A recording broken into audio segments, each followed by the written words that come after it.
Chapter 186 Buku Surgawi. Apakah Anda tahu nama kaisar itu? Ye Fan bertanya dengan mendesak. Wang Su menggelengkan kepalanya. Aku tidak tahu. Aku hanya mendengar Zhang Wuye mengatakan sesuatu dalam keadaan mabuk. Itu adalah kaisar kuno, tapi dia tidak punya nama. Saya mendengar dari kakek saya. Dumbo tiba-tiba berkata secara misterius, alasan keluarga Zhang tinggal di sini adalah untuk menjaga gunung ungu itu. Apa yang dikatakan kakekmu? Ye Fan terkejut. Kakek saya juga mendengarnya dari generasi yang lebih tua. Itu hanya satu kalimat, tapi dia tidak menjelaskannya secara detail. Dumbo memikirkannya dan berkata, saya pikir dia juga mengatakan bahwa kitab asal-usul keluarga Zhang hilang 1000 tahun yang lalu karena gunung ungu itu. Apa hubungan kitab asal-usul dengan gunung ungu? Ye Fan tidak bisa tenang. Dia benar-benar ingin membaca buku misterius itu. Kakek saya berkata bahwa leluhur keluarga Zhang telah melanggar ajaran leluhur kami dan memasuki gunung itu, tidak pernah kembali, dan kitab asal-usul hilang sejak saat itu. Dumbo bergumam secara misterius, dan berbalik untuk memastikan hal itu selesai, takut ada orang lain yang mendengarnya. Gelombang besar naik dan turun di dalam hati Ye Fan. Asal mula gunung ungu itu sangat luar biasa, itu jelas tidak biasa. Berapa banyak kaisar yang telah ada sejak zaman kuno? Senjata pamungkas yang mereka buat tak tertandingi dalam hal kekuatan.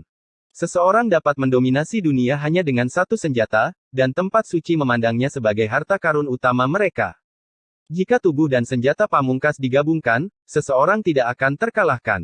Jika seseorang dapat terus-menerus memberikan kekuatan ilahi, tidak ada seorang pun di wilayah Tandus Timur yang bisa menandingi mereka. Pencapaian para kaisar kuno sulit untuk dilampaui. Ada teori bahwa kitab suci kuno di wilayah Tandus Timur diciptakan oleh kaisar dari era yang berbeda. Bagaimana Ye Fan bisa tetap tenang saat memikirkan hal itu? Para kaisar kuno telah membuat senjata pamungkas dan menciptakan kitab suci kuno yang tak tertandingi. Mereka semua adalah harta yang tak ternilai harganya di wilayah Tandus Timur. Gunung ungu itu terkait dengan salah satu kaisar. Jika saya dapat menemukan metode kultivasinya, itu akan sama dengan mendapatkan kitab suci kuno yang lengkap. Ye Fan percaya bahwa metode kultivasi kaisar pasti tak tertandingi. Jika aku bisa menemukan senjata ekstrim lainnya. Memikirkan hal itu membuatnya bersemangat. Namun, dia segera menjadi tenang. Zhang Wuye telah menekankan berulang kali bahwa tempat itu adalah tempat yang tidak menyenangkan. Jika dia ingin memanen sesuatu, mungkin itu akan lebih sulit daripada naik ke langit. Apakah ada sesuatu di sini? Dia bergumam pada dirinya sendiri, tetapi tidak peduli bagaimana dia mengamati, dia tidak dapat menemukan sesuatu yang istimewa. Bahkan ketika dia menggunakan indera keilahiannya, dia tidak dapat menemukan apapun. Apa yang ditinggalkan Kaisar Agung di sini? Mengapa ada hubungannya dengan dia? Dia berharap ada sebuah kitab suci kuno yang belum diwariskan ke dunia. Inilah yang paling dia butuhkan saat ini. Namun, dia hanya bisa memikirkannya. Kekuatan seorang Kaisar Agung kuno sulit untuk dibayangkan. Bahkan jika ada sesuatu yang tertinggal, tidak ada jaminan bahwa mereka akan bisa mendapatkannya. Ye Fan kembali ke puncak Gunung Ungu. Pada saat ini, ekspresinya membeku. Wajahnya dipenuhi dengan ketidakpercayaan, dia tidak bisa mempercayai matanya. Kemarin pagi, dia telah menggunakan buku emas untuk meretas lubang besar. Tapi sekarang, puncaknya benar-benar rata tanpa bekas. Tidak ada kerusakan sama sekali. Segalanya sama baiknya seperti sebelumnya. Bagaimana ini mungkin? Kemarin, saya dengan jelas. Ye Fan bergetar dan menggigil. Tempat yang tidak menyenangkan, 4 kata ini melayang di benaknya. Dia dengan cepat melayang ke udara, tidak lagi berdiri di puncak. Mengapa seperti ini? Bisakah itu memperbaiki dirinya sendiri? Ye Fan merasa sulit untuk tenang. Atau, kemarin, aku tertipu oleh ilusi. Faktanya, saya tidak benar-benar meretas puncaknya. Mungkinkah ada beberapa pola dao yang tidak jelas? Ye Fan merenung sejenak sebelum memanggil buku emas. Dia mundur jauh dan mengendalikannya untuk meretas. Cahaya keemasan melengkung, pecahan batu berputar di udara, dan batu-batu besar berguling-guling. Sebuah lubang besar digali di puncaknya. Dia meraih sebuah batu ungu dan menyentuhnya dengan tangannya sendiri. Ini jelas bukan ilusi. Kemudian, dia memotong sepotong kecil batu ungu dan terbang ke kejauhan untuk mengamati Gunung Valet dalam keheningan. Ye Fan sangat sabar. Dia berdiri di langit yang jauh selama 1 hari penuh. Bahkan ketika langit dipenuhi dengan bintang-bintang dan Gunung Valet yang megah berdiri di sana, tetap saja tidak ada perubahan. Dia tidak cemas. Dia berdiri tak bergerak di langit dan dengan hati-hati mengamati dengan indera ilahinya. Tempat ini terkait dengan Kaisar Agung kuno, jadi dia tidak punya pilihan selain memperlakukannya dengan serius. Dia menaruh harapan besar padanya dan ingin memahami segala sesuatu tentang tempat ini. Hingga tengah malam, Ye Fan menemukan bahwa lubang besar di puncak Gunung Valet diam-diam berubah. Perlahan-lahan mendatar dan kembali ke keadaan semula. Gunung ini bisa tumbuh dengan sendirinya. Ye Fan tercengang. Dia tidak melanjutkan penyelidikan. Saat itu sangat dingin di tengah malam, dan bahkan dengan konstitusinya, dia bisa merasakan gelombang dingin yang menusuk tulang. Karena keluarga Zhang menjaga tempat ini, mereka pasti tahu beberapa rahasia. Dia tidak ingin bertindak gegabah, jadi dia terbang kembali ke benteng batu. Dia memutuskan untuk menanyakannya secara detail besok. Ye Fan kembali ke desa. Ketika dia memasuki rumah batunya, dia menemukan bahwa Zhang Wuye masih terjaga dan menunggu dengan cemas untuk kembali. Kamu akhirnya kembali. Apakah kamu pergi menjelajahi Gunung Valet? Ye Fan mengangguk. Zhang Wuye berdiri dan berkata dengan cemas, jangan pergi ke sana lagi. Bukankah sudah kubilang itu bukan tempat yang bagus? Sangat mudah untuk mendapat masalah jika Anda sering pergi ke sana. Tempat macam apa Gunung Valet itu? Bagaimana hubungannya dengan Kaisar Agung kuno? Ye Fan harus tahu pertanyaan-pertanyaan ini. Baiklah, aku akan memberitahumu semuanya. Jika tidak, kamu pasti akan pergi dan menjelajah. Zhang Wuye menghela nafas dan berkata, faktanya, apa yang saya ketahui sangat terbatas. Tolong bicara perlahan. Gunung Valet ini ditemukan oleh leluhur keluarga Zhang saya, yang merupakan guru Tao Yuan di masa lalu.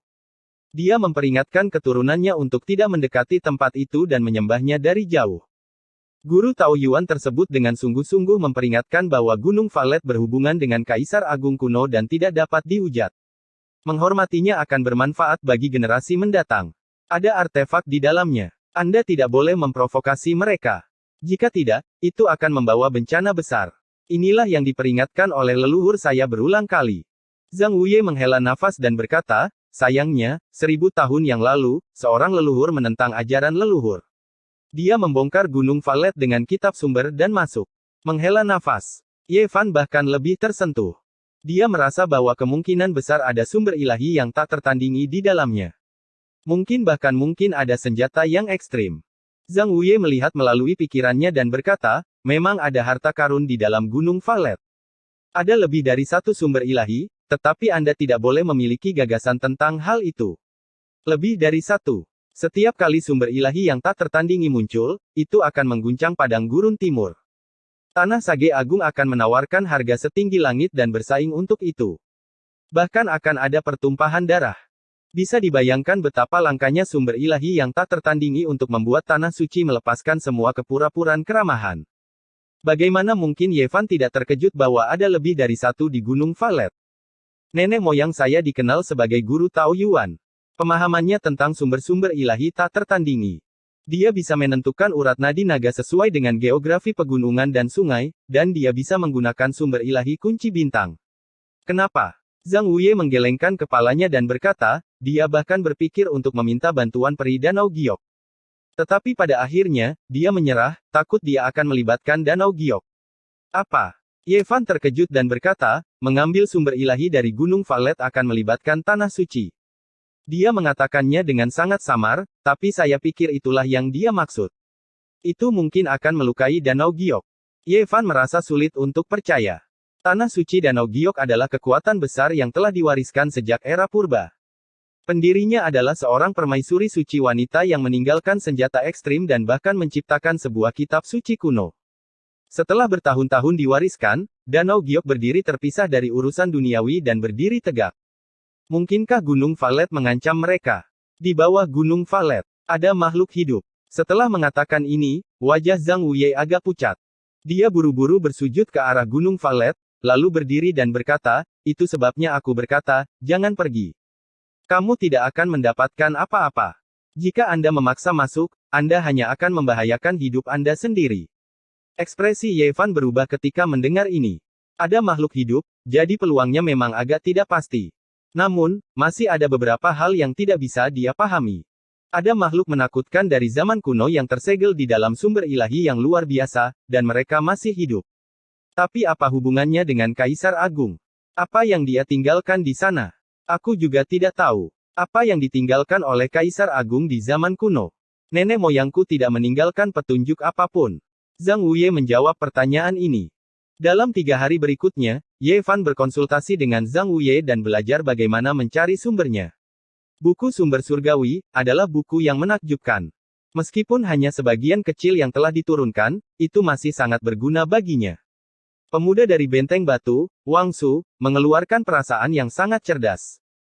Melihat Ye Fan terus-menerus belajar bagaimana mencari sumbernya, dia tertawa dan berkata, "Adik laki-laki Ye, apakah kamu ingin berjudi di atas batu?" Berjudi di atas batu. Ye Fan sangat terkejut. Dia tidak asing dengan dua kata ini. Di sisi lain langit berbintang, berjudi dengan biji giok sangat populer. Ceritakan secara detail. Ini adalah perjudian pada batu asal.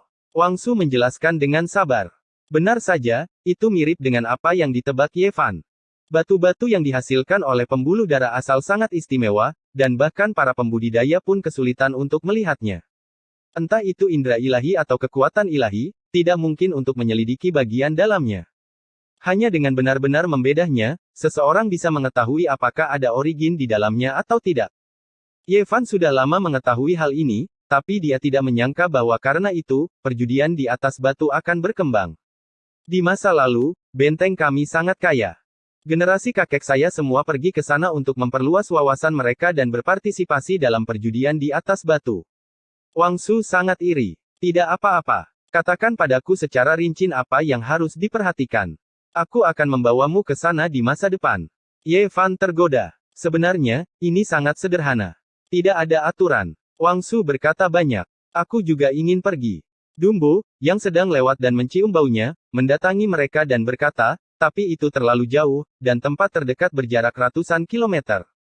Ada sebuah oasis yang berjarak lebih dari 500 kilometer di sana, dan itu sangat makmur.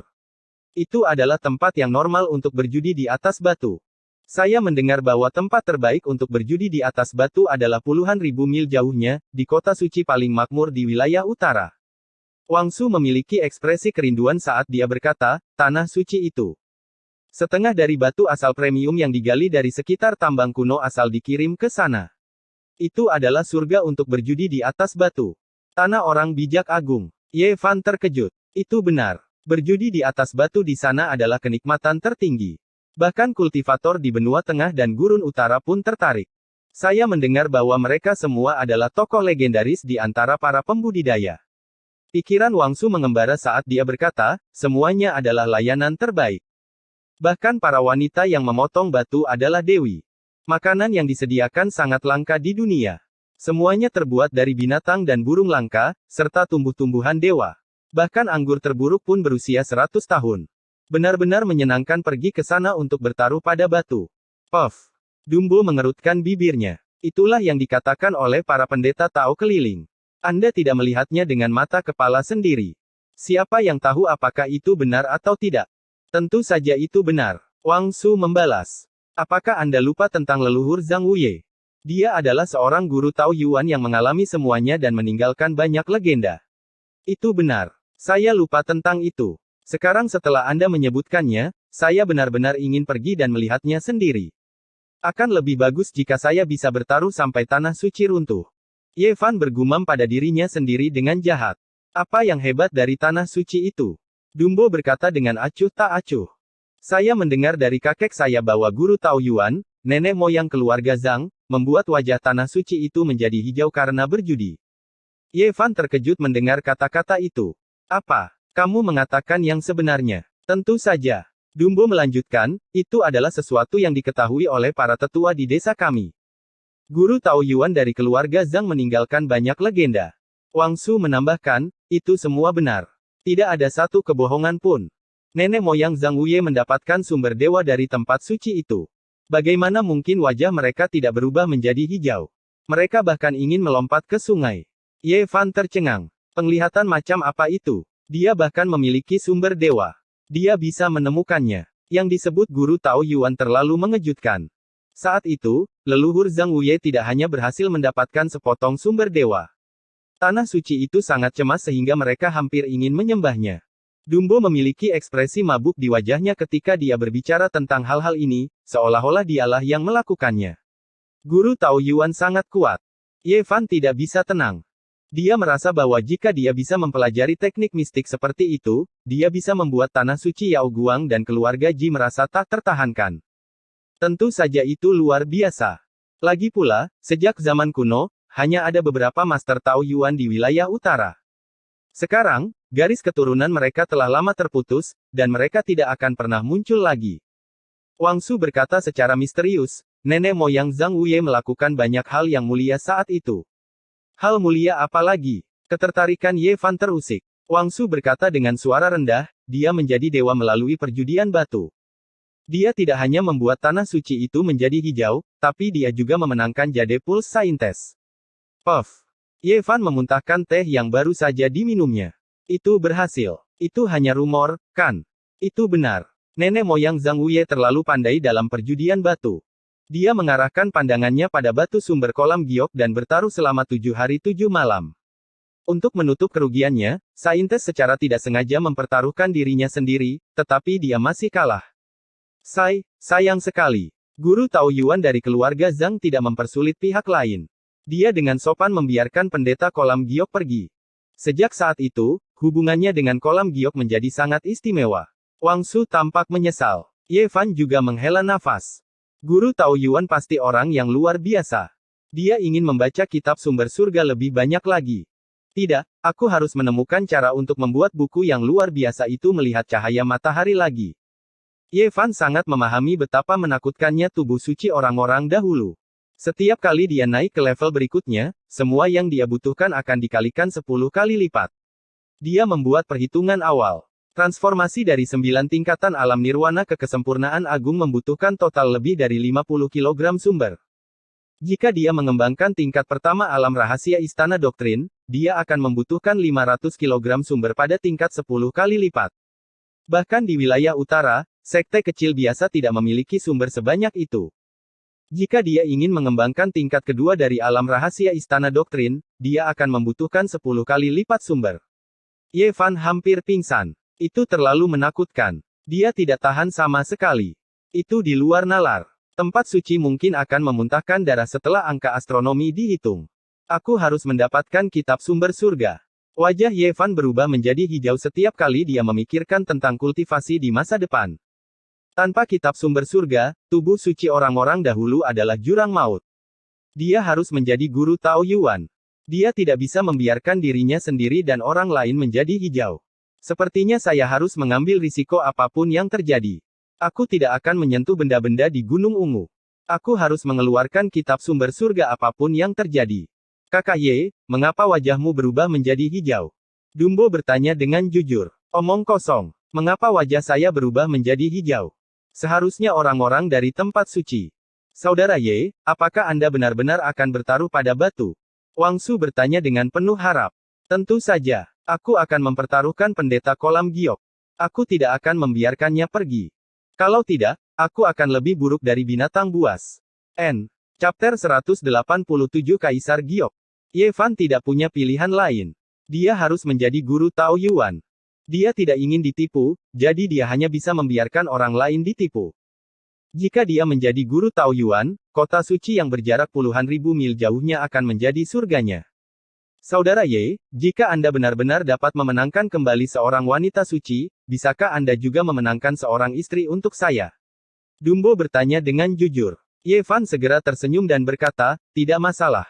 Jika kamu bisa memenangkan kembali seorang wanita suci, tidak akan menjadi masalah untuk mendapatkan istri peri untukmu. Wang Su menertawakan Dumbo. Di desa batu, selain Zhang Wuye, siapa lagi yang tahu lebih banyak tentang sumbernya? Ye Fan ingin belajar dari dasar. Pasti tidak akan mudah untuk menjadi guru Tao Yuan. Generasi yang lebih tua tahu sedikit, tapi dalam hal kemahiran, hanya Zhang Wuye yang pandai. Ye Fan mengangguk. Setelah datang ke desa batu selama beberapa hari, pemahamannya tentang sumbernya telah meningkat pesat, dan dia perlu terus belajar. Pada sore hari di hari yang sama, orang-orang di luar desa batu berteriak dan meringkik, dan orang-orang di desa itu panik. Jenggot Chen ada di sini dengan lebih dari 10 orang. Mereka ingin menghancurkan desa kita. Cepat sembunyi, para bandit ada di sini dengan senjata. Mereka ingin membasahi desa kita dengan darah. Banyak pemuda mengatur orang tua dan muda untuk bersembunyi, dan kemudian bergegas ke gerbang desa dengan pisau tajam. Bandit sialan, mereka hanya tahu bagaimana menggertak orang biasa. Mengapa mereka tidak pergi ke sekte-sekte itu untuk merampok? Mereka hanya anjing yang menggertak yang lemah dan takut pada yang kuat. Banyak dari mereka berasal dari sekte-sekte itu, dan mereka semua mendapat dukungan dari kekuatan besar. Mereka bersekongkol satu sama lain. Para pemuda di desa itu sangat berkemauan keras. Melihat para bandit bergegas, mereka tidak takut, dan mereka semua siap untuk bertarung. Hari ini bukan pertarungan sampai mati. Jaga sikap kalian. Zhang Wuye dan beberapa orang tua mencaci maki para pemuda berdarah panas ini. Di luar desa batu, debu membumbung tinggi ke langit. Lusinan orang yang menunggang kuda tiba dalam sekejap mata, orang-orang berteriak dan kuda meringkik, dan gelombang niat membunuh. Semua orang mengendarai kuda bersisik naga. Sisik hijau mereka berkedip-kedip, dan mereka terlihat garang dan ganas. Setiap orang dari mereka berbau darah.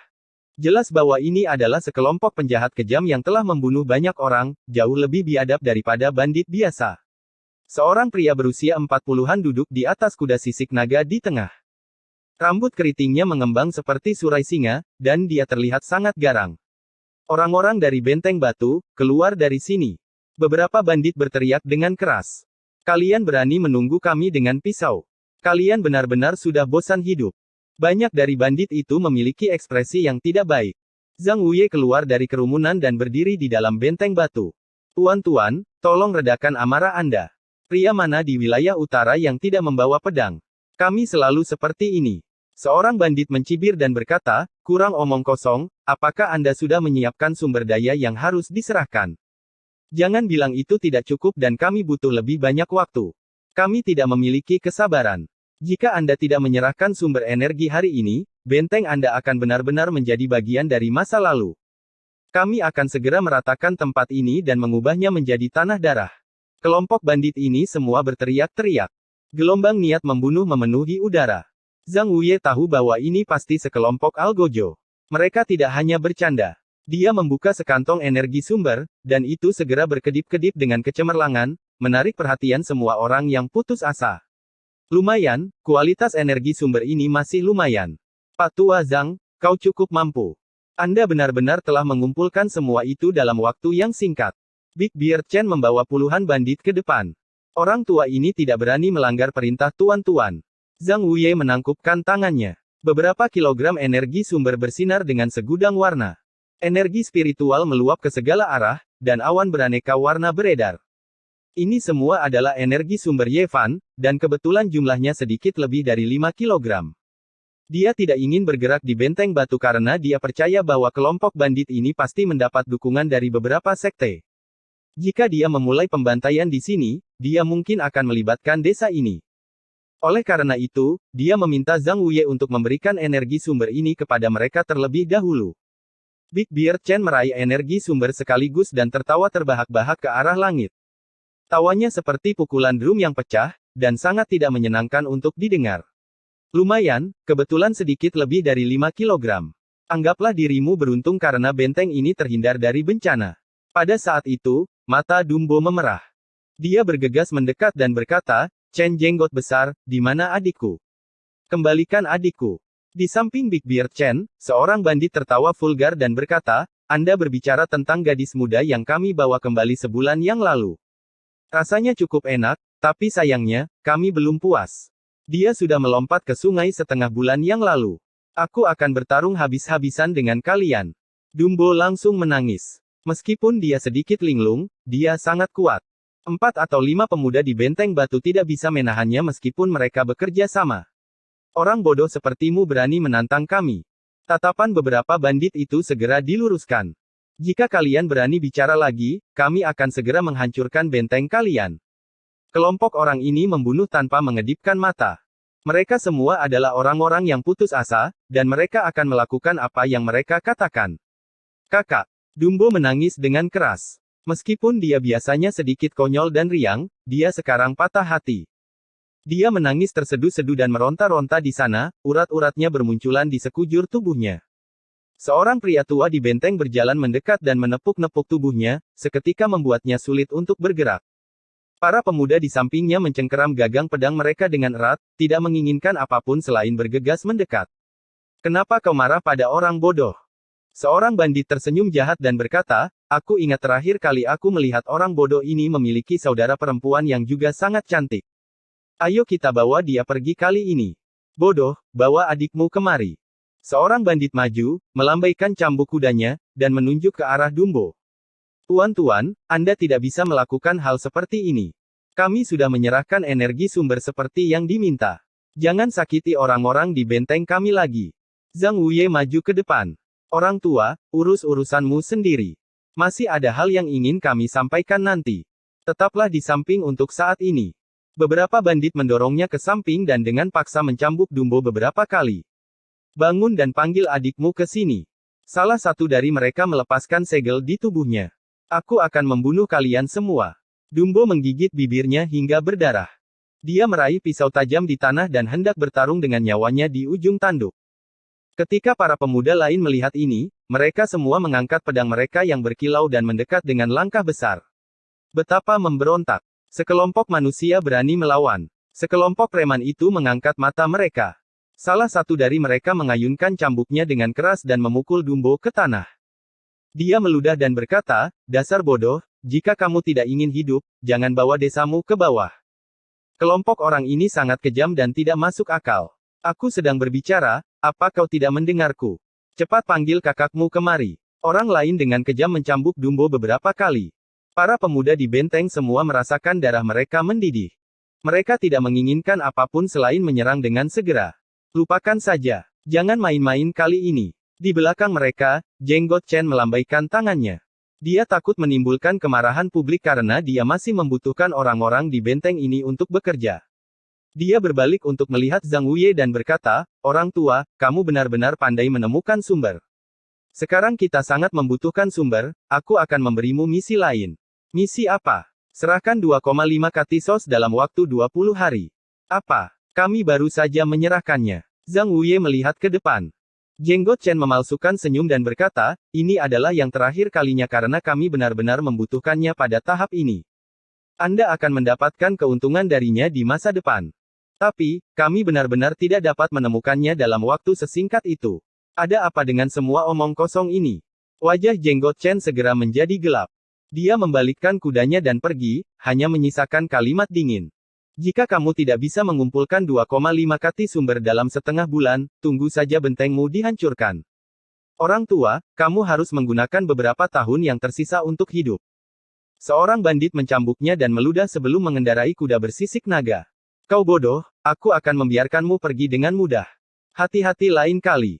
Bandit lain mencambuk Dumbo beberapa kali dan terbang dengan kudanya. Bajingan ini layak untuk dipotong 1000 kali. Mengapa serangga penghisap darah ini tidak disambar petir sampai mati? Orang-orang di benteng batu sangat marah. Melihat sosok yang pergi, semua orang mengepalkan tangan mereka. Dumbo melolong seperti binatang buas. Wang Su memeluknya erat-erat dan tidak membiarkannya mengejarnya. Ye Fan berjalan mendekat dan menepuk pundak Dumbo. Ikuti aku. Zhang Wuye dan yang lainnya tidak mengajukan pertanyaan. Mereka tahu apa yang akan dilakukan Ye Fan. Untung saja membawa Dumbo, kalau tidak, anak ini pasti akan menjadi gila. Lusinan bandit melakukan perjalanan ke 7 atau 8 oasis kecil dan mengumpulkan total lebih dari 10 kati sumber. Setelah itu, barulah mereka pergi dengan kuda-kuda mereka dan bergegas ke kejauhan. Setelah melakukan perjalanan lebih dari 300 mil, mereka tiba di benteng para bandit. Mereka tidak membuat banyak keributan di sini. Setiap kali mereka pergi jauh untuk menjarah. Dengan begitu banyak sumber yang dikumpulkan kali ini, orang tua itu seharusnya bisa menerobos. Chen berjenggot berbisik pada seorang bandit di sebelahnya. Tidak lama kemudian, mereka memasuki daerah pegunungan yang penuh dengan hutan batu. Tidak ada vegetasi di sini, hanya ada sungai yang mengalir. Kita harus mengirimkan sumber ini ke orang tua itu secepatnya. Ye Fan terkejut. Melalui percakapan mereka, dia mengetahui bahwa benar-benar ada sekte yang mendukung mereka. Apakah sekte Qingxia terkenal di sini? Ye Fan bertanya pada Dumbo. Saya rasa saya pernah mendengarnya. Sekarang kalau dipikir-pikir, kakek saya dan yang lainnya sudah membahasnya. Dalam radius 500 mil, itu adalah wilayah pengaruh sekte Qingxia. Dumbo berkata sambil menatap sungai di kedalaman hutan batu. Orang tidak bisa hidup kembali setelah mati. Pikirkan tentang hal itu. Ye Fan menepuk pundaknya, lalu menyelidiki dengan indera ilahi dan menemukan bahwa ada total 51 pembunuh. Chen berjanggut dan satu orang lagi telah mencapai alam jembatan ilahi. Ada juga 7 atau 8 pembudidaya alam mata air kehidupan, dan sisanya berada di level terendah dari alam laut pahit. Dia tidak ingin melepaskan siapapun. Menurut catatan pada gulungan kulit binatang kuno, dia mengukir beberapa pola dao di sekitar hutan batu dan menyegel area tersebut. Baiklah, pergilah dan balaskan dendam adikmu.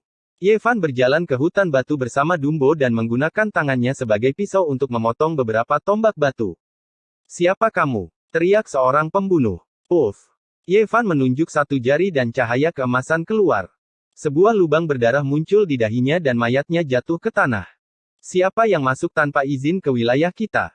Dengan suara mendesing, semua bandit bergegas mendekat. Jadi itu kau, bodoh. Beraninya kau datang ke sini. Apa kau membawa adikmu? Tidak, ini bukan adikmu. Ini adalah seorang pemuda. Sekelompok pembunuh tidak melihat mayat itu tidak jauh dari sana dan berjalan maju dengan ceroboh. Di kejauhan, Chen berjenggot merasa ada sesuatu yang salah. Dia tidak mengatakan apa-apa dan ingin terbang menjauh. Namun, dia terhalang oleh pola dao dan tidak bisa melarikan diri. Dengan cemas dia berteriak, "Saudaraku, bunuh mereka untukku." Dumbo mengertakkan gigi dan matanya memerah.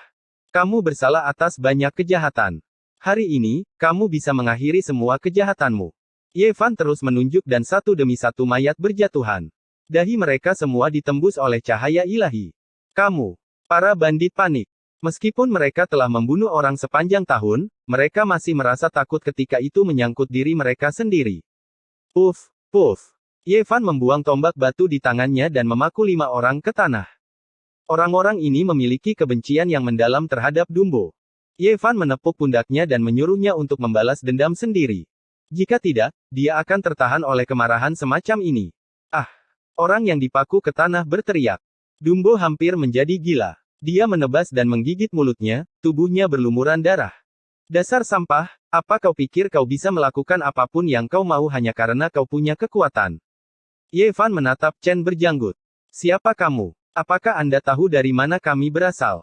Chen berjanggut tampak garang di luar tapi dia lemah di dalam. Dia telah berguling-guling di sekitar tumpukan orang mati sepanjang tahun, jadi intuisinya sangat tajam. Dia tahu bahwa hari ini adalah hari yang buruk. Bukankah kamu hanya melayani orang tua bangka dari Sekte Qingxia? Ye Fan mencibir dan berkata, aku akan berurusan dengan kalian dulu. Saat aku bebas, aku akan mencari kesempatan untuk membunuh si tua bangka itu dan menyingkirkan bencana untuk tempat ini. Sebagai sekte dari wilayah utara, Anda diam-diam melakukan hal yang tidak berperasaan. Sungguh keji. Sebelum kamu membunuh kami, kamu harus memikirkan konsekuensinya. Kamu tidak akan bisa bertahan hidup di daerah ini jika kamu menjadi musuh Sekte Qingxia. Chen berjanggut meraung dan terus mundur. Aku tidak akan berteriak ke seluruh dunia. Langit, bumi, kau, aku, dan aku akan tahu. Siapa lagi yang akan tahu? Ye Fan mencibir dan berkata, saya akan segera menerobos dan saya kekurangan beberapa batu asah. Saya tidak keberatan Sekte Qingxia akan mengirim seseorang untuk mencari saya. Wosh! Cahaya hijau terbang keluar dari hutan batu dan menebas leher Ye Fan. Itu secepat kilat. Dentang. Ye Fan dengan lembut menjentikkan jarinya, dan bilah bulan sabit langsung hancur dan jatuh ke tanah. Boom! Kamu telah melakukan segala macam kejahatan dan tanganmu berlumuran darah. Pergilah. Ye Fan berulang kali menjentikkan jarinya, dan sinar cahaya keemasan melesat seperti bintang jatuh. Puff puff puff. Suara-suara itu tak ada habisnya saat mayat-mayat jatuh ke tanah terus-menerus. Jangan bunuh aku. Chen berjanggut meraung. Meskipun dia adalah pemimpin para bandit, dia lebih rendah dari yang lain di saat-saat terakhir.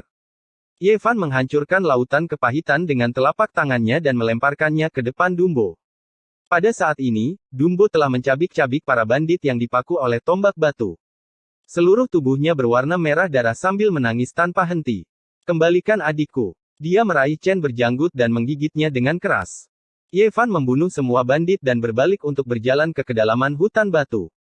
Dia menemukan lebih dari 10 kilogram sumber asal. Dia benar-benar tidak tahu berapa banyak desa yang telah dihancurkan oleh kelompok penjahat ini untuk mengumpulkan begitu banyak. Selain itu, dia juga menemukan batu giok kuno yang berukuran setengah dari telapak tangan. Ini adalah pecahan batu giok, dan jelas-jelas pecahan batu giok. Memegangnya di tangannya, dia langsung merasakan aura kuno dan sunyi, memberi orang perasaan aneh. Peta. Ye Fan sedikit terkejut. Di atas batu giok kuno ini, ada beberapa peta gunung dan sungai yang terukir. Tidak diketahui berapa generasi yang telah diturunkan, tetapi jejak-jejak ini hampir terhapus.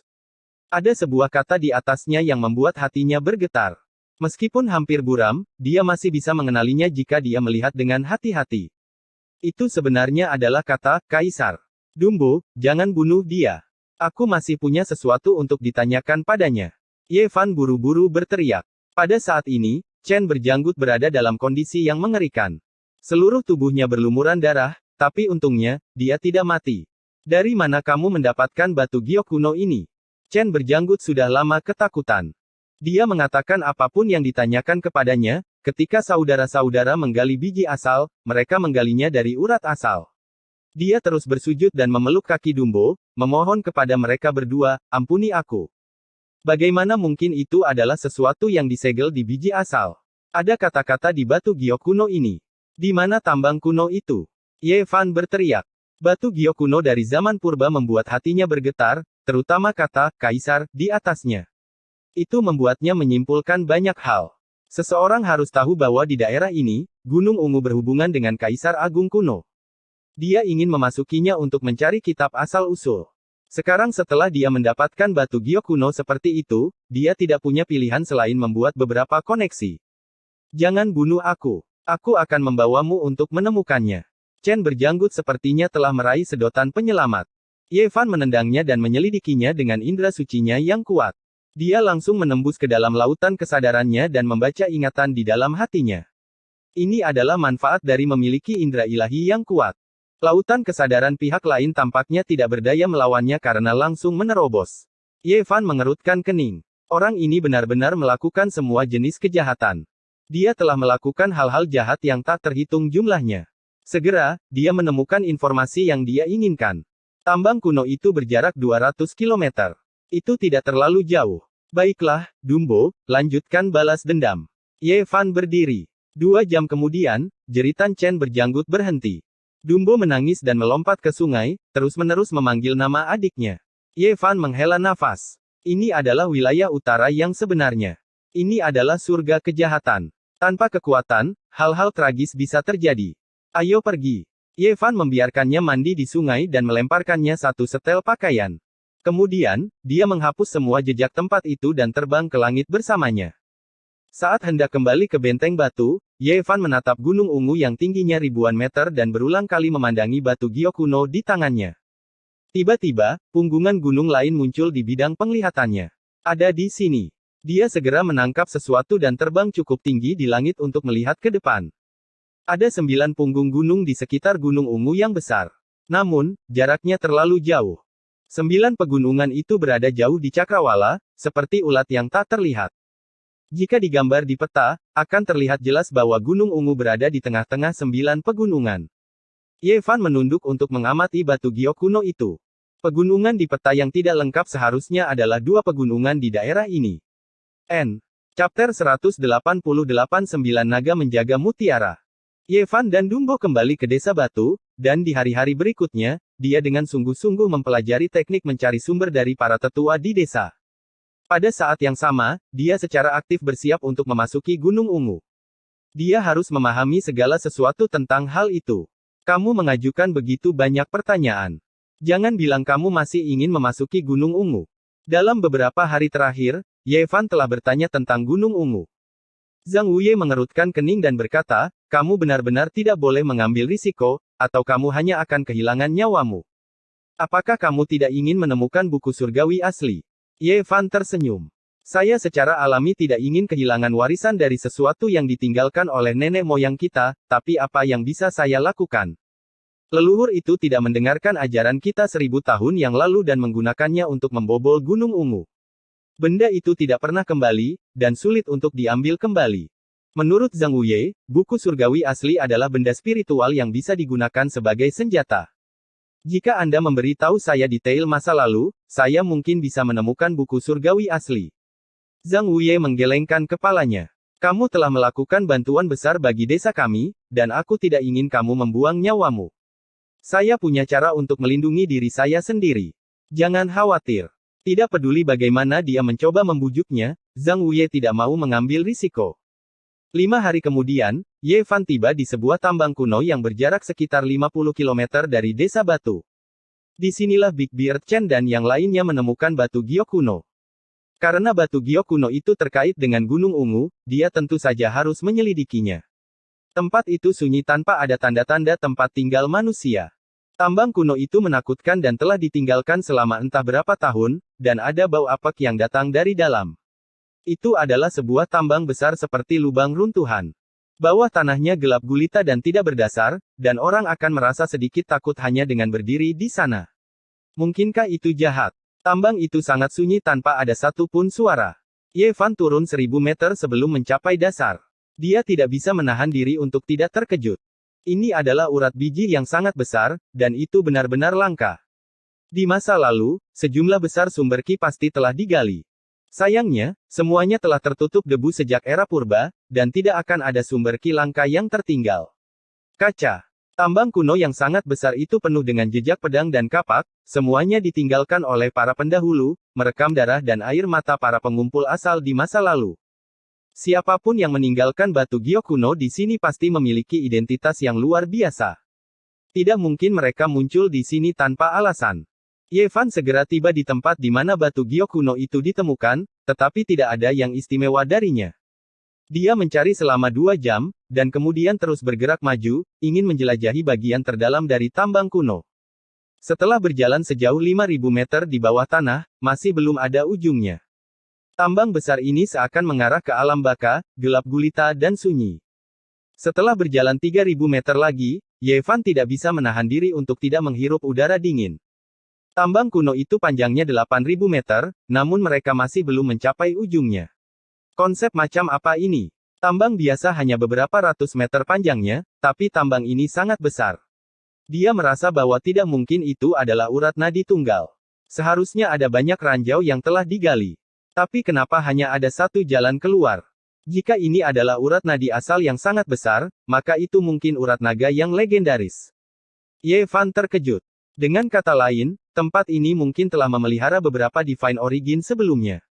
Jelas, banyak orang telah datang ke sini setelah zaman purba dan meninggalkan banyak jejak. Setelah berjalan sejauh 10.000 meter penuh, Ye Fan akhirnya mencapai ujungnya. Dia mendengar suara percikan air. Tidak ada jalan di depan, hanya sebuah lubang yang dalam lurus ke bawah. Suara air datang dari sana. Ye Fan melihat ke bawah dan merasa bahwa sungai bawah tanah itu sangat dingin. Rasanya seperti pisau tumpul yang mengiris dagingnya, membuat kulitnya sakit. Aneh. Dia berpikir sejenak, dan kemudian melompat dengan sebuah cipratan, bergerak maju di sungai bawah tanah. Air sungai itu menusuk tulang. Dia menggunakan Divine Power untuk melindungi dirinya sendiri, tetapi masih merasa kedinginan. Setelah berjalan sekitar selusin mil, tidak ada lagi bekas pisau dan kapak yang ditinggalkan oleh penambangan. Ye Fan mengertakkan gigi dan terus maju. Dia menemukan fenomena yang tidak normal. Arah sungai bawah tanah tidak berubah. Sungai itu lurus ke depan sejauh 10 mil, dan masih sama. Pada akhirnya, dia mengikuti sungai bawah tanah sejauh 40-50 mil sebelum akhirnya dia berhenti. Untuk beberapa alasan, setelah tiba di sini, Ye Fan menggigil. Lubang hitam seperti corong di depannya sepertinya bisa menelan pikirannya. Dia merasakan bulu kuduknya berdiri. Ini bukan tempat yang bagus. Aku datang ke sini untuk batu giok kuno. Saya ingin memasuki Gunung Ungu. Saya tidak perlu mengambil risiko di sini. Ye Fan tidak ingin masuk jauh ke dalam lubang hitam besar. Dia kembali ke jalur asli sungai bawah tanah. Hanya ketika dia muncul kembali di tambang kuno, dia menghela nafas lega. Ah! Pada saat ini, Ye Fan tiba-tiba terkejut. Dia memikirkan sesuatu dan berkata pada dirinya sendiri, mungkinkah? Dia dengan cepat bergegas keluar dari tambang kuno yang panjangnya 10.000 meter dan dalamnya 1.000 meter. Dia muncul ke permukaan, memastikan arah sungai bawah tanah, dan berlari di atas tanah. Setelah bergegas keluar sejauh puluhan mil, yang merupakan ujung sungai bawah tanah, Ye Fan terkejut. Di depannya, punggungan gunung yang sunyi terbentang di bumi berwarna darah, menghalangi jalan. Itu seperti naga muda, berkelok-kelok dan tinggi. Dengan Gunung Ungu sebagai pusatnya, ada 9 punggung gunung di segala penjuru. Ini adalah salah satunya. Sungguh pekerjaan yang luar biasa. Ye Fan menghela nafas. Puluhan mil di sekitarnya, bahkan hampir 100 mil, semuanya terkait dengan Gunung Ungu. Ye Fan telah terbang ke langit untuk mengamati lebih dari sekali. 9 punggung gunung semuanya menghadap ke Gunung Ungu dalam pola yang teratur. Dia merenung sejenak dan kembali ke benteng batu. Dia mengukir Gunung Ungu dan 9 punggung gunung menurut proporsi tertentu pada kulit sapi dan menyerahkannya kepada Zhang Wuye. Dia bertanya, apakah ada sesuatu yang khusus tentang lanskap gunung ini? Meskipun Zhang Wuye tinggal di sini, dia hanya manusia biasa. Tidak mungkin baginya untuk berdiri tinggi di langit seperti Ye Fan dan melihat semuanya. Ketika dia melihat peta topografi yang jelas, dia berdiri dengan kaget dan berkata, ini. Anda benar-benar melihatnya. Jadi kamu tahu segalanya. Nenek moyangku melihat keistimewaan Gunung Ungu karena 9 pegunungan ini. Zhang Wuye membentangkan kulit sapi itu dan berkata, lihatlah. Seperti apa bentuknya? Saya tidak tahu seperti apa bentuknya, tapi saya merasa susunannya sangat simetris. 9 punggung gunung semuanya menghadap ke Gunung Ungu di tengah. Ini adalah 9 urat naga, mengelilingi dan melindungi mutiara. Kamu belum mengkultivasi kitab asal, jadi kamu secara alami tidak akan berpikir ke arah ini. Ini memang urat nadi naga, dengan 9 naga yang mengelilingi dan melindungi mutiara. Apa yang istimewa dari ini? Ye Fan bertanya. Ini terlalu khusus. Kitab asal memiliki catatan rincian, tapi saya hanya tahu sedikit tentang itu. Kekuatan umum, semacam ini memiliki misteri yang tak ada habisnya. Ekspresi Ye Fan berubah, ada apa? Nenek moyangku pernah berkata bahwa 9 naga yang mengelilingi dan melindungi mutiara mengandung misteri ekstrim dari perubahan dunia. Apa yang istimewa dari itu? Ye Fan bertanya. Belum lagi manusia, bahkan pembudidaya yang kuat pun tidak bisa menahan kekuatan umum semacam ini. Nenek moyangku hanya mengucapkan satu kalimat, hanya kaisar kuno yang bisa menyentuh kekuatan umum ini. Hati Ye Fan terasa gatal saat dia mendengarkan. Dia bertanya, apakah leluhurmu, Guru Tao Yuan, menjelaskannya secara lebih rinci? Dia tidak menjelaskannya. Tapi satu hal yang pasti.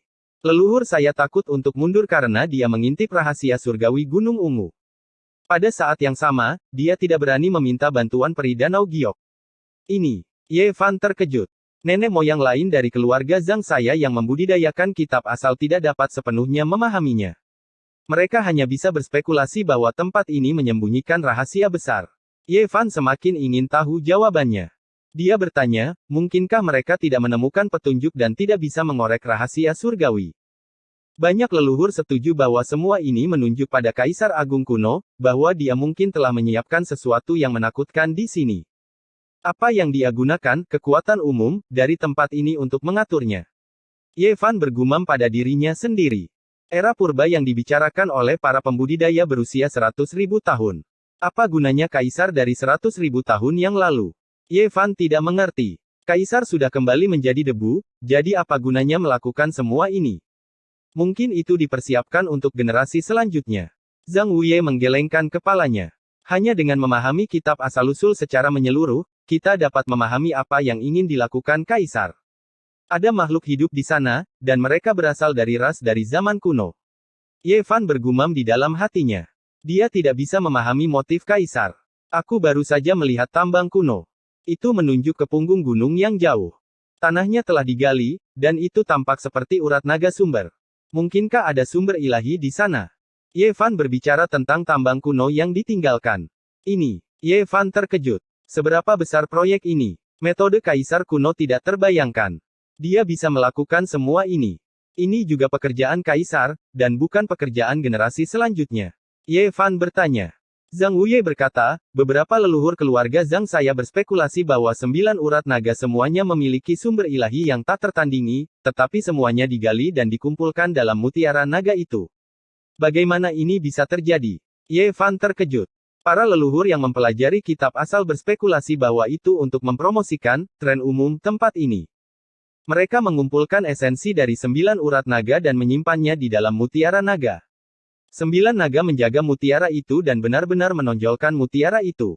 Semuanya ada di dalam mutiara. Rencana yang disusun oleh Kaisar kuno semuanya terkait dengan Gunung Ungu itu. 9 punggung gunung hanyalah daun hijau. Aku benar-benar ingin tahu apa yang kaisar dari ratusan ribu tahun yang lalu coba lakukan. Sejak zaman kuno, hanya ada beberapa kaisar di padang gurun timur. Mereka dapat menyempurnakan senjata yang ekstrim dan menciptakan kitab suci kuno yang paling mendalam. Metode mereka menantang surga. Apa tujuan kaisar melakukan begitu banyak masalah dan membuat langkah besar? Waktu berlalu dengan cepat, dan 2 bulan berlalu dalam sekejap mata. Ye Fan telah belajar banyak tentang kitab asal-usul. Dia telah mempersiapkan diri untuk waktu yang lama dan mempelajari cukup banyak detail. Dia bahkan tahu di mana leluhur keluarga Zhang memasuki Gunung Ungu bertahun-tahun yang lalu. Sekarang, dia memutuskan untuk mengambil tindakan. Dia akan memasuki Gunung Ungu dan menemukan kitab asal-usul. Gunung Ungu memiliki rahasia yang tak ada habisnya, dan kitab asal memiliki sihir yang tak ada habisnya. Selama dia bisa mendapatkan dan mengolah buku itu, dia akan memahami segalanya. Aku harus menjadi guru Tao Yuan. Saya harus mengambil risiko. Jika tidak, jalan kultivasi saya akan berakhir. Ye Fan memutuskan untuk segera memasuki Gunung Ungu. N. Chapter 189 Tahun-tahun terakhir Guru Sumber Surgawi yang menakutkan. Apakah kamu benar-benar ingin memasuki Gunung Ungu? Zhang Wuye sudah lama memahami niat Ye Fan. Dia tahu bahwa dia tidak bisa menghentikannya apapun yang terjadi. Dia menghela nafas dan berkata, tunggu sebentar. Dia berbalik dan berjalan ke rumah batu. Tak lama kemudian, dia dengan susah payah membawa sebuah peti kayu besar. Warnanya kekuningan, jelas sebuah benda kuno. Apa ini? Ye Fan menunjukkan ekspresi bingung. 1000 tahun yang lalu, leluhur itu juga melakukan persiapan yang cermat sebelum memasuki Gunung Ungu. Ini adalah beberapa hal yang dia tinggalkan. Zhang Wuye melepas kunci besi dan membuka peti kayu besar itu. Tiba-tiba, bau kayu yang membusuk tercium. Setelah entah berapa tahun, bagian dalam peti kayu itu agak membusuk. Ini, Ye Fan pertama kali menemukan satu set baju besi batu. Benar, ini adalah baju besi batu yang dibentuk dengan merangkai potongan-potongan batu. Itu sederhana, tanpa hiasan, dan ditumpuk dengan rapi. Untuk apa ini? Pengerjaan baju besi batu ini sangat indah, dan sepertinya banyak usaha yang dilakukan untuk membuatnya. Zhang Wuye mengeluarkan baju besi batu itu dan membelai dengan tangannya. Ini dibuat secara pribadi oleh leluhur itu 1000 tahun yang lalu. Dia memakai satu dan meninggalkan yang lain. Ye Fan memegang baju besi batu di tangannya tetapi tidak merasakan sesuatu yang istimewa tentang itu.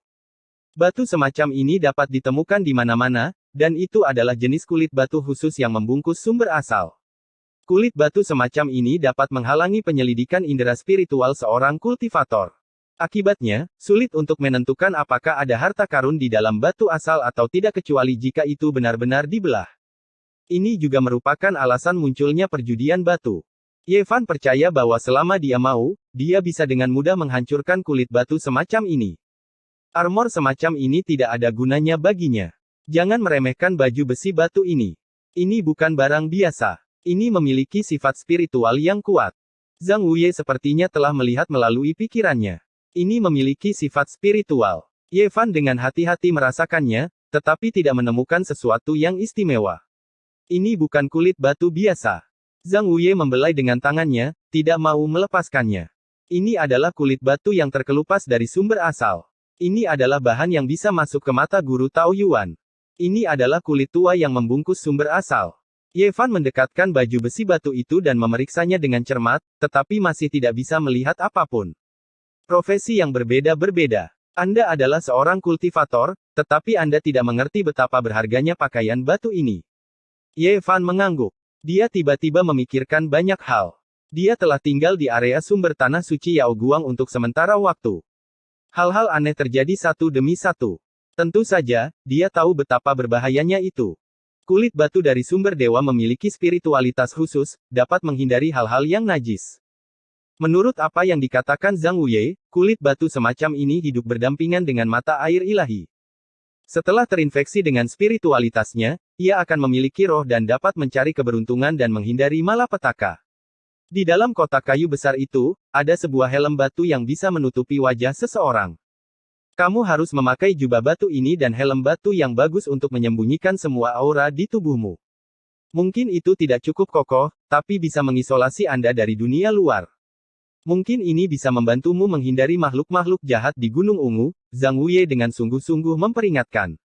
Jantung Ye Fan berdegup kencang seperti genderang. Bukankah makhluk kuno dan tirani disegel di sumber asal ilahi? Sulit untuk mengatakan apa yang terjadi di Gunung Ungu. Lebih baik membuat lebih banyak rencana. Faktanya, saya masih mengatakan hal yang sama. Aku benar-benar tidak ingin kamu mengambil risiko. Ye Fan memang sedikit khawatir. Aku tidak ingin memasuki kedalaman Gunung Ungu. Saya akan segera kembali segera setelah saya menemukan buku sumber surgawi. Aku tidak ingin membuat makhluk hidup khawatir. Juga, bawalah liontin batu ini bersamamu. Zhang Wuye mengeluarkan liontin batu dari kotak kayu besar dan berkata, ini disempurnakan oleh leluhur keluarga Zhang saya. Jika Anda benar-benar diincar oleh roh jahat, itu mungkin menampilkan beberapa efek yang luar biasa. Dentang. Zhang Wuye mengeluarkan pedang batu. Sarung kayunya sudah lama membusuk dan hancur saat dia mencabut pedang itu. Pedang itu panjangnya tidak lebih dari 2 kaki dan diukir dengan matahari, bulan, dan bintang. Selain itu, ada juga beberapa pola yang aneh. Anda mungkin melihat beberapa hal aneh di bawah tanah. Mereka aneh dan menyilaukan. Kecuali jika Anda tidak punya pilihan lain, jangan melawan mereka secara langsung. Ekspresi Zhang Wuye serius. Terlepas dari apakah itu hantu atau sesuatu yang lain, jika tidak menyerangmu terlebih dahulu, anggap saja sebagai ilusi. Kamu bisa menggunakan pedang ini untuk membuka jalan. Akhirnya, Zhang Wuye mengeluarkan astrolabe dan berkata, astrolabe ini telah diwariskan ke generasi saya dan mengandung sejumlah besar kekuatan ilahi dari rasi bintang. Simpanlah dengan baik. Ini akan sangat berguna pada saat-saat kritis. Jika Anda jatuh ke dalam ranjau hantu, ini akan membantu Anda menemukan jalan keluar. Ye Fan benar-benar tidak bisa berkata-kata. Dia ingin mundur dan bergumam, aku berkata, Pak Tua, apakah kamu mendukungku atau menakut-nakuti aku?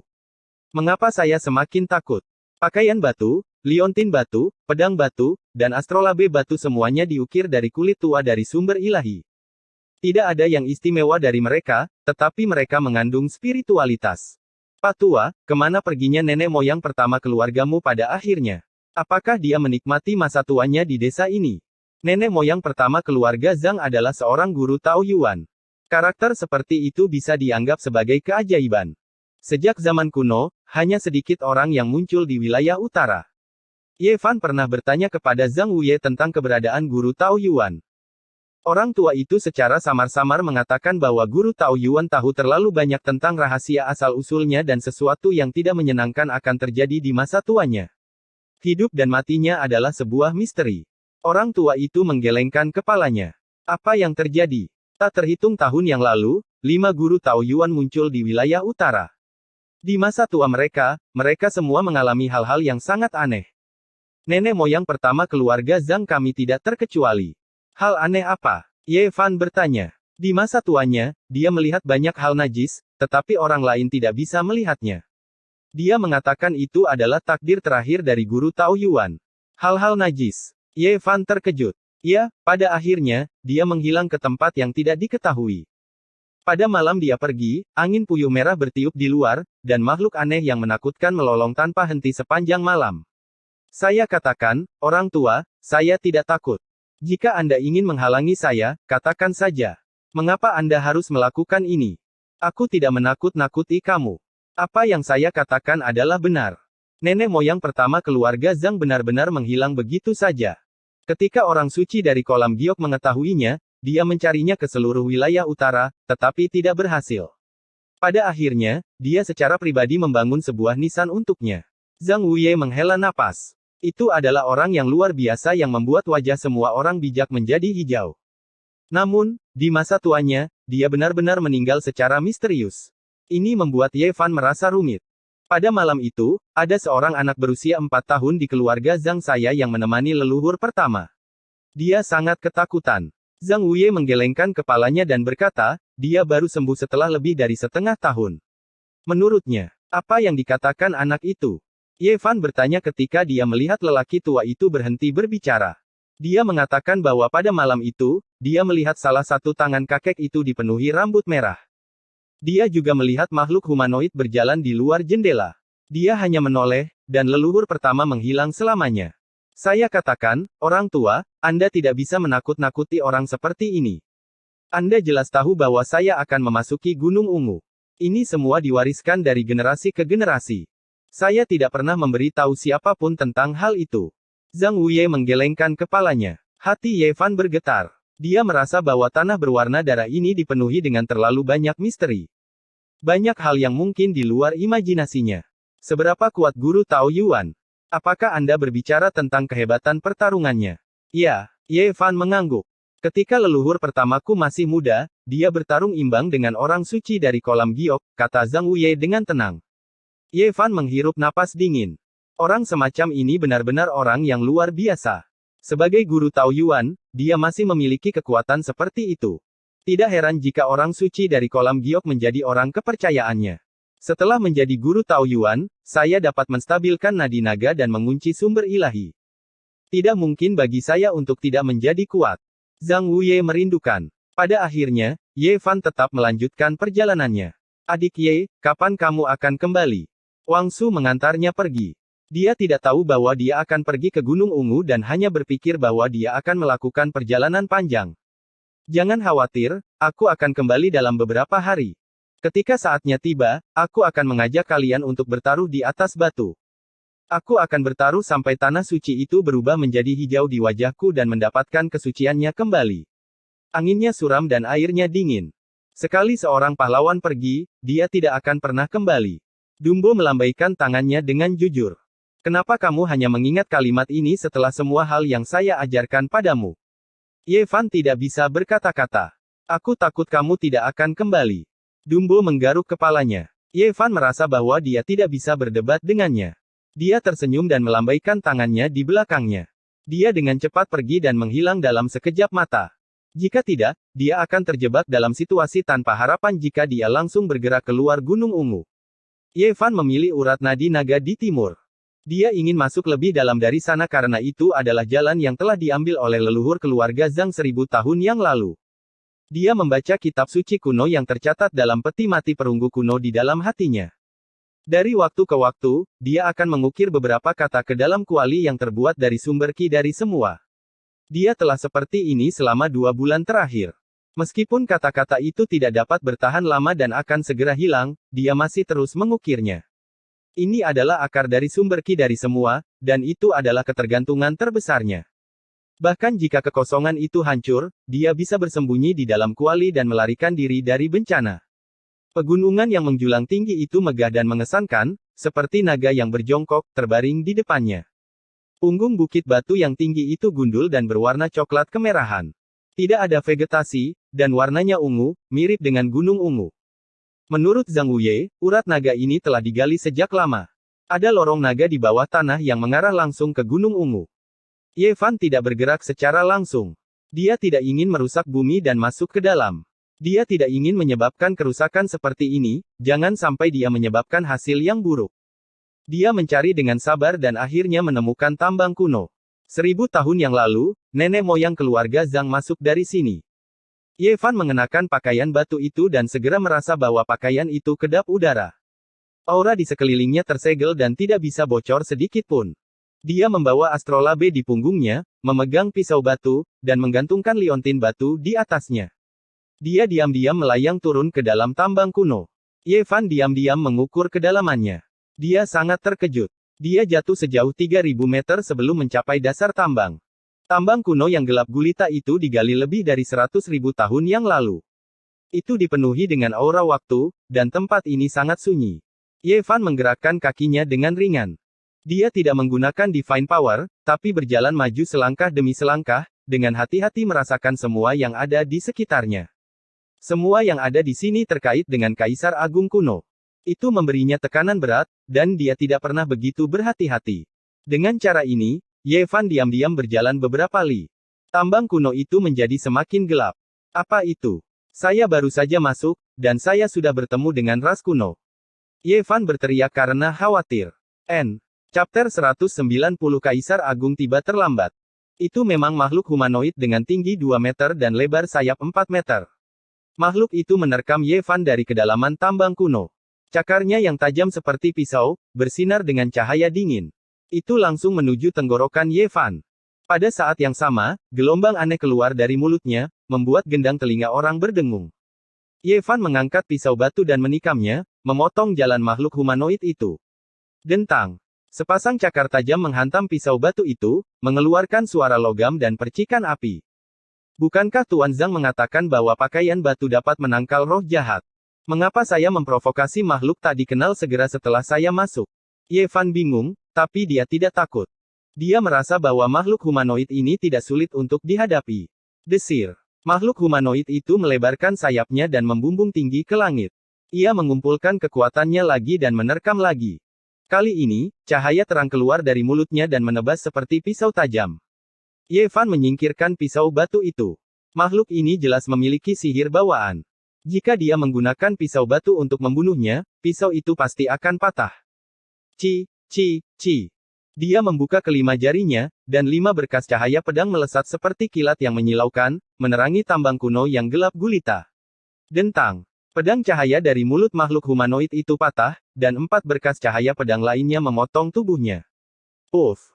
Darah memercik, dan makhluk humanoid itu tertusuk. Dia mengepakkan sayapnya dengan keras, mencoba melarikan diri ke kedalaman tambang kuno. Ye Fan tidak bisa membiarkannya melarikan diri. Dia berteriak pelan, dan gelombang udara mengalir ke langit, mengguncangnya secara langsung. Dia tahu bahwa ini jelas bukan makhluk dari zaman purba. Jika tidak, itu tidak akan begitu lemah dan jauh dari legenda. Ye Fan melangkah maju, membuka sayapnya, dan memperlihatkan tubuh aslinya untuk diamati dengan seksama.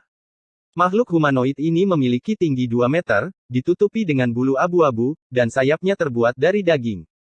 Makhluk itu tampak seperti kelelawar humanoid raksasa. Ini, Ye Fan teringat akan catatan di buku-buku kuno. Ini adalah spesies yang hidup di bawah tanah. Itu disebut kelelawar iblis, yang sangat langka dan hampir tidak mungkin untuk dilihat.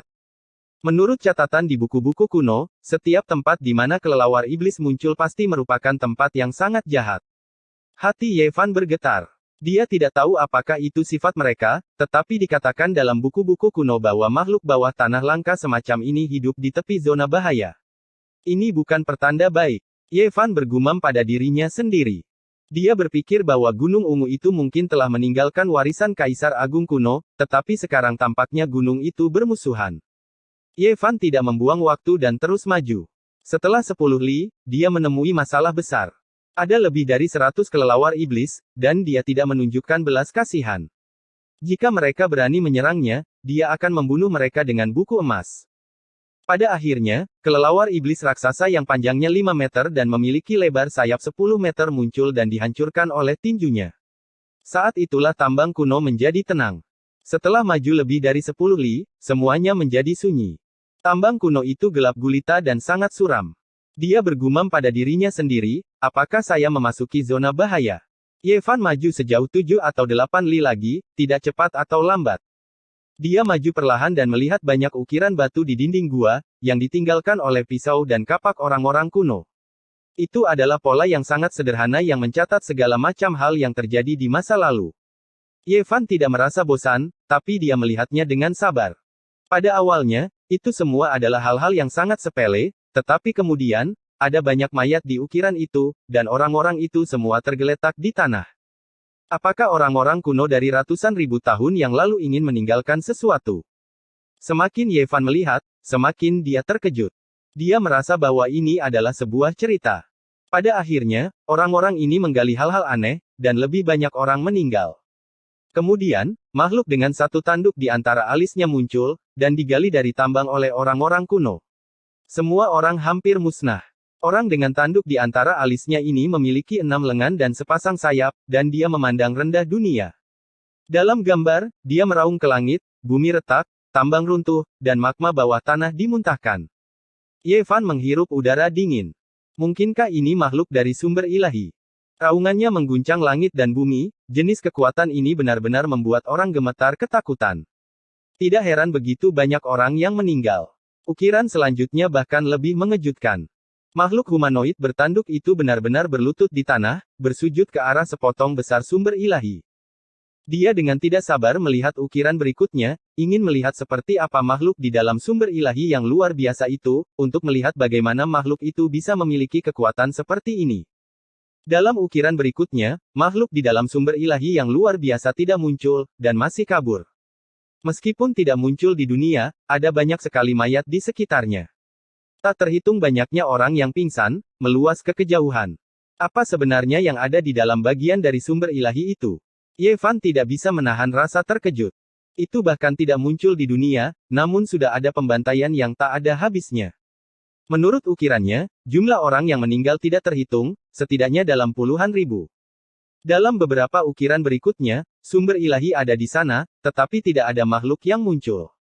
Itu hanya menunjukkan bahwa ada semakin banyak mayat di sekitar, menumpuk menjadi gunung, dan banyak dari mereka adalah pembudidaya. Darah menyatu menjadi sungai yang nyata, berkelok-kelok ke kejauhan, seperti dunia bawah. Adapun makhluk dengan tanduk di dahinya, 6 lengan di bawah bahunya, dan sayap di punggungnya, berlutut dengan khusyuk di samping sumber ilahi dari awal hingga akhir. Hal yang begitu tragis terjadi ratusan ribu tahun yang lalu. Berapa banyak orang yang meninggal? Menurut ukirannya, tanah ini jelas sudah runtuh, jadi mengapa tambang kuno itu masih ada? Ye Fan awalnya datang untuk menemukan kitab asal, tetapi sekarang dia sangat tertarik dengan ukiran di tambang kuno. Dalam ukiran berikut, sumber ilahi yang luar biasa masih sangat kabur, dan tidak ada makhluk yang muncul, hanya mayat manusia yang menumpuk. Dan makhluk humanoid yang berlutut di depan sumber ilahi tidak bergerak, dan terus bersujud. Makhluk dalam sumber ilahi ini kemungkinan besar adalah keberadaan tingkat teror sebelum zaman purba. Ye Fan tidak bisa menahan keterkejutannya. Dia terus melihat, dan makhluk itu masih belum keluar dari sumber ilahi, tetapi ada lebih banyak mayat pembudidaya di sekitarnya, dan darah mewarnai tanah menjadi merah. Pada akhirnya, seorang ahli manusia yang diselimuti lingkaran cahaya turun dari langit, dan semuanya mulai berubah. Tidak mungkin untuk melihat penampilannya, dan bahkan tidak mungkin untuk mengetahui apakah itu laki-laki atau perempuan. Seluruh tubuhnya dikelilingi oleh warna-warna keberuntungan, dan hanya ada kata, Kaisar, yang diukir di atas kepalanya. Kaisar Agung di zaman kuno. Ye Fan terkejut, dan dia dengan cepat menunduk. Aura semacam itu sangat agung, dan orang kuno menggunakan gaya sederhana untuk mengukir sedikit jiwa, menunjukkan kekuatan tertinggi Kaisar Agung. Penghancuran awan segala arah, pelangi yang menembus roh, bintang dan bulan bergetar, ini adalah kekuatan seorang Kaisar Agung. Dia menekan makhluk humanoid itu segera setelah dia bergerak. Dalam ukiran berikut, dia langsung menyerang sumber ilahi, tetapi sangat disayangkan bahwa pada titik ini, dinding tambang kuno rusak, dan ukirannya rusak, sehingga sulit untuk melihat hasilnya. Melewati bagian ini, Ye Fan terus melihat.